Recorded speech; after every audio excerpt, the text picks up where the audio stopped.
다윗의 시로 알려진 이 시편 23편에 별명이 있는데 이 다른 이름은 목자의 시라고도 불립니다.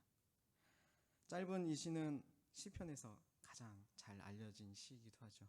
그리고 가장 아끼고 가장 암송을 많이 하는 성경의 한 구절이지 않을까 싶습니다. 이 시가 쓰여졌던 시대의 왕은 목자에 비유되곤 했었습니다. 이 시를 지은 다윗 왕이 하나님을 자신의 목자, 자신의 왕으로 오늘 23편에서 고백하고 있는 것을 우리는 볼 수 있는데, 왕인, 어떻게 보면 목자라고 부를 수 있는, 비유되는 왕이 하나님을 목자라고 부르기에 이 시는 더욱 아름다운 것 같습니다. 다윗은 하나님을 이렇게 이 시편에서 특별히 목자라고 비유했는데, 아시다시피 다윗 왕은 왕이 되기 전에 목자인 적이 있었습니다. 들판에서, 광야에서 양을 치던 목자였죠. 양과 생활을 함께하는, 먹고 자고 같이 하는 그런 목자였습니다. 그는 목자가 양에게 어떤 존재인지 알고 있었고, 그는 그런 하나님의 목자 되심을 노래하고 있습니다. 오늘 우리도 말씀 통해서 하나님이 내게 어떤 분이신지 새롭게 깨닫고 누리면서 이제 기도에 나왔으니 우리 기도로 또 응답하는 그런 하루의 첫 시작 되기를 주님의 이름으로 축복합니다. 먼저 1, 2절 말씀입니다. 하나님은 나의 목자 되십니다. 그렇다면 내가 누군지 분명해지죠. 하나님이 나의 목자 되신다면 나는 목자 동료? 아니고 양이죠. 나는 하나님께 양입니다. 목자 되신 하나님은 양의 보호자, 인도자, 공급자가 되십니다. 이게 언제 와닿냐면, 더 와닿냐면 이게 시이기 때문에 논리적으로 읽기보다 1, 2절에 죄송합니다.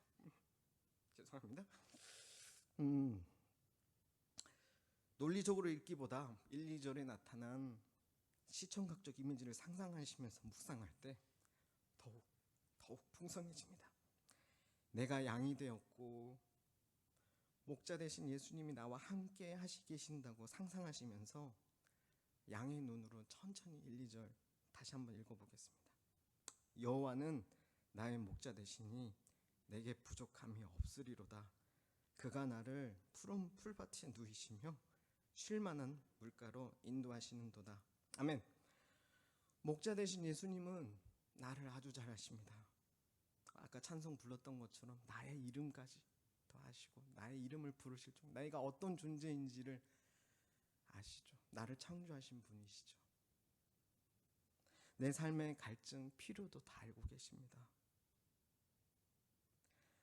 그런 목자 되신 예수님이 나를 인도하시는 분이라고 고백하는 것이죠. 그런데 우리는 어떤 자인지 생각해 보니 양인 나, 목자 되신 하나님은 알겠어요. 근데 양인 나를 생각해 보니 조금 묵상하면서 마음이 좋지 않더라고요. 양인 나는 정말 실제 양이 그렇거든요. 자꾸 눈도 어둡고 귀도 잘 안 좋은 친구들이 양입니다. 자기가 관심 있고 호기심 있고 조금이라도 뭔가를 맡으면 자기 가고 싶은 대로 막 가버리는 그런 존재가 양이죠.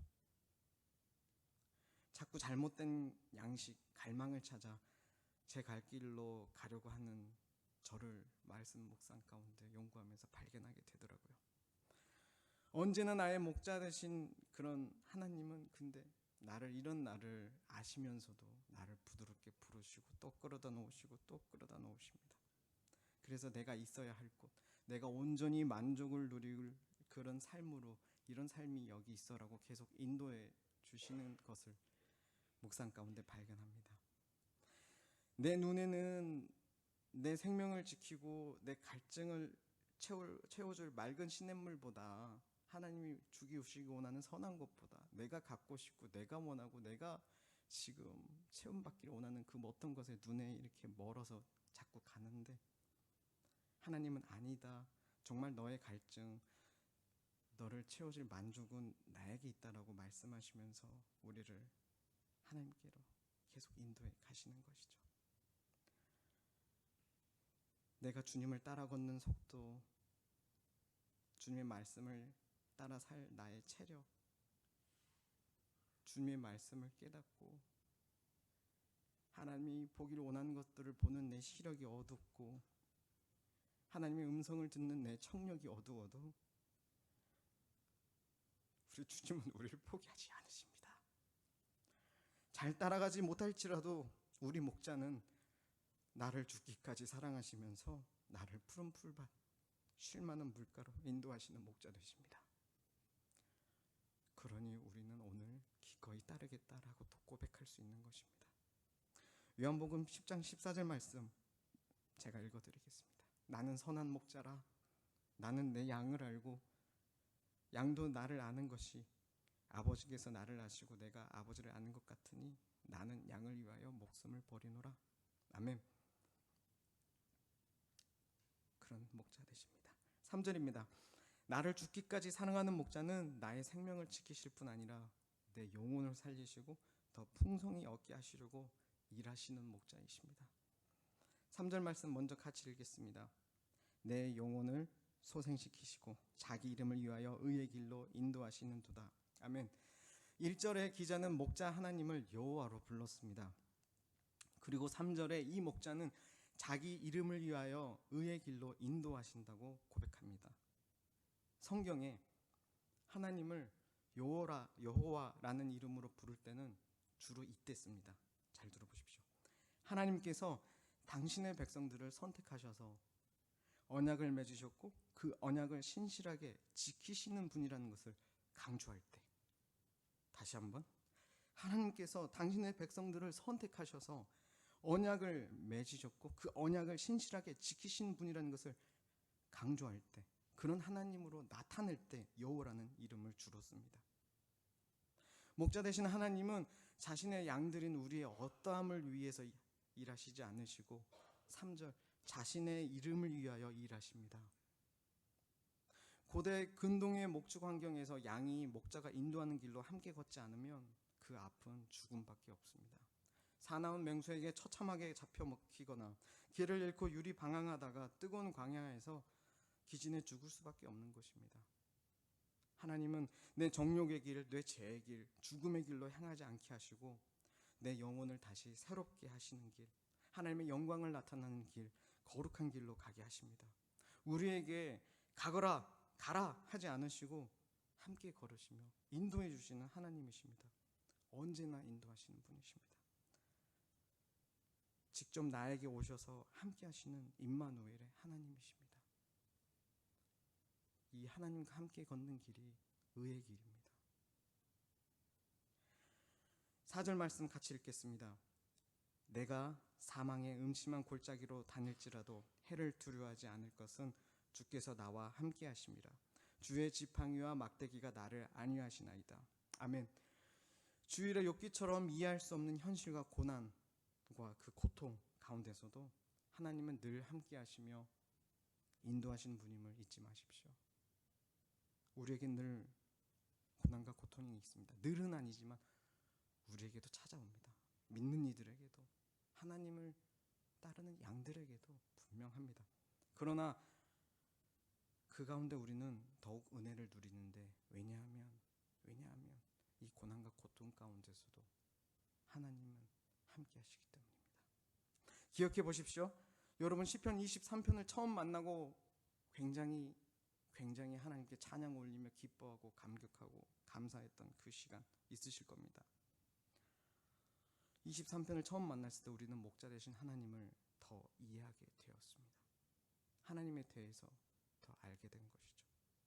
나를 보호하시고 날 위해 선하신 것을 예비하신 것에 대해 확신을 갖게 됩니다. 근데 이 확신이 언제 들었냐면, 언제 이 말씀으로 알게 된 하나님을 확신하고 신뢰하게 되었는지 한번 물음표를 던지고 기억을 더듬어 보십시오.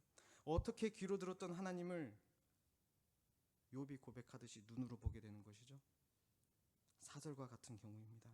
잘 이해되지 않는 고통과 고난 가운데, 음침한 골짜기 같은 가운데, 그 고통 가운데, 불확실함 같은 가운데, 그 어둠 가운데 언약하신 하나님의 말씀에 붙들릴 때 그렇습니다.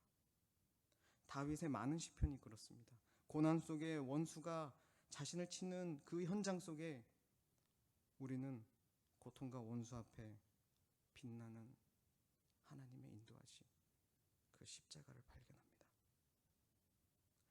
이 허락하신 시험 속에 우리는 하나님에 대해서 듣고 말하는 것이 아니라 하나님이 어떤 분인지 직접 말하는 사람으로 변하게 되는 것입니다. 연구하면서 새롭게 안 사실은 시편 23편을 원문으로 볼 때 다윗은 1에서 3절에 하나님을 3인칭으로 표현합니다. He라고 표현합니다. 그러나 4절부터 다윗은 하나님을 You 2인칭으로 표현합니다. 서론에서 말씀드린 것처럼 하나님이 내게 어떤 분이신지 새롭게 깨닫고 누리기에 하나님이 어떤 분이신지 말하게 되는 것입니다. 하나님에 대해 직접 하나님께 말씀하고 하나님께 고백하는 기도의 자리, 목자와의 관계를 함께 하나님이 그 자리에 함께 계시기에 누리는 것입니다. 그 관계를 누리는 것이죠.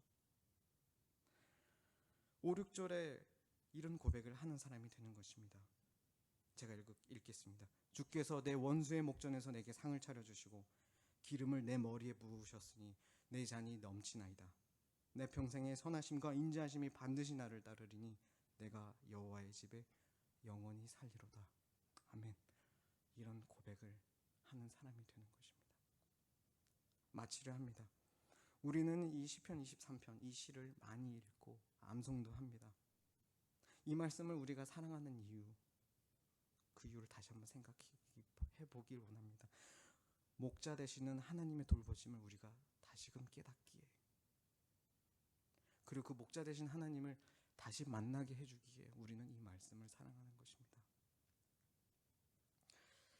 특히 어떤 상황이죠? 주일의 욥기 같은 상황, 우리 현실의 고난과 고통 상황 가운데 우리는 이 말씀을 더욱 붙들게 됩니다.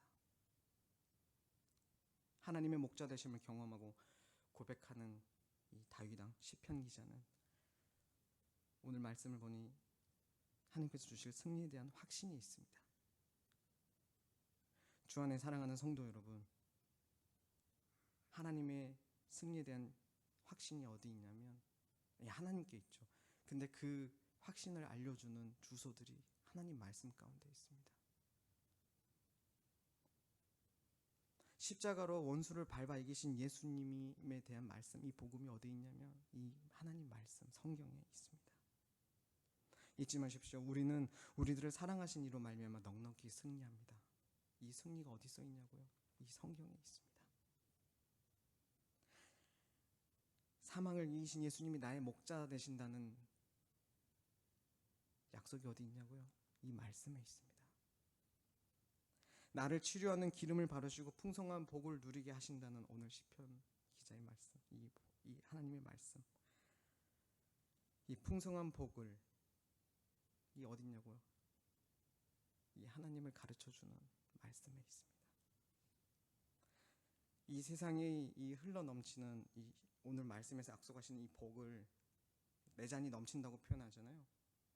말씀을 읽고 하나님과의 기도의 관계를 누리는 우리를 통해 내 잔이 차고 넘쳐서 이 세상도 누릴 것입니다. 우리는 참으로 이 복이 넘쳐서 나누는 자들이 될 것입니다. 세상도 오늘 말씀이 약속한 이 치료, 기름 부음 받음과 기름이 부어져서 치료되는 이 치료와 영원히 다시 거듭남, 새로 태어나는 이 소생이, 다시 살아나는 소생이 필요합니다. 오늘 기도로 나아가실 때 오늘 끝으로 6절 말씀 붙들기 원합니다. 6절의 말씀처럼 우리의 참 목자는 내 평생의 선하심과 사랑으로 나를 놓치시지 않는 분입니다. 6절에 따르다는 표현은 추적하듯이 하나님께서 이 사랑의 관계를 놓지 않으시고 계속 나를 쫓아오신다는 것입니다. 우리가 곁길로 빠져도 우리를 쫓아서 다시 부르신다는 뜻입니다. 이 관계 가운데, 하나님의 이 사랑의 관계 가운데로 우리를 부르십니다. 나를 부르십니다. 우리는 이 관계 가운데 하나님을 누리고 복을 누릴 수 있습니다.